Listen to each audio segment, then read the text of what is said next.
Report Gulzar मंचांडियो Shahdad कोट में सिंध जे ॾाहे तालीमी माहिर ऐं अदबी शख़्सियत साईं कन्यालाल गुरबख्शाणी जे पहिरीं वरसी मल्हाई भेटा पेश कई वई।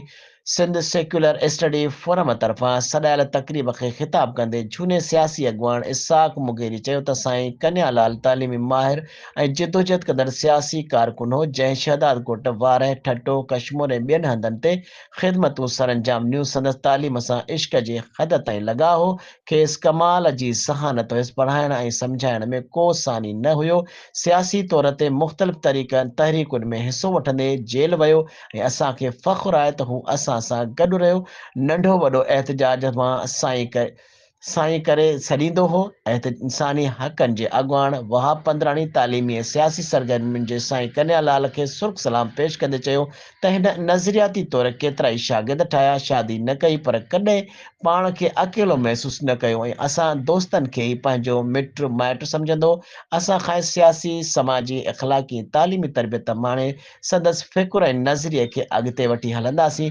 पोरत अॻुवान कामरेड उर्स सीलरो चयो त साईं कन्यालाल समूरी इंसानियत लाइ फ़ख़्रु लाइक़ु आहे।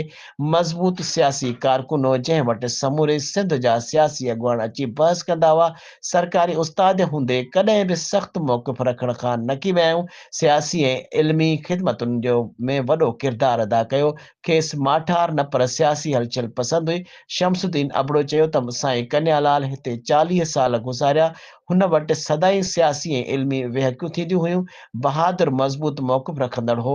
जिस्मानी बेहक में बि पहलवान ऐं कोॾीअ जो रांदीगर हो। तक़रीब खे दीदार सुमरो, रुस्तम जमाली, अनिल कुमार ऐं ॿियनि ख़िताब कंदे चयो त उन मौक़े ते ऐलान कयो वियो त साईं कन्यालाल जे अदबी पोरे खे गॾु करे लाइब्रेरी जो हिसो बणाए नए नसुल सां रोशनास करायो वेंदो। तक़रीब में हमल ख़ान खुश्क, अॻूणो काउंसलर अनिल कुमार गुरनाणी ऐं अलहदाद खुश्क, इमदाद लोखर, दीदार सुमरो, फयाद मीरजत, साफ़ी एहसान जुणेजो, साजिद ज़मीर ख़ैल ऐं ॿियनि पिणु शिरकत कई।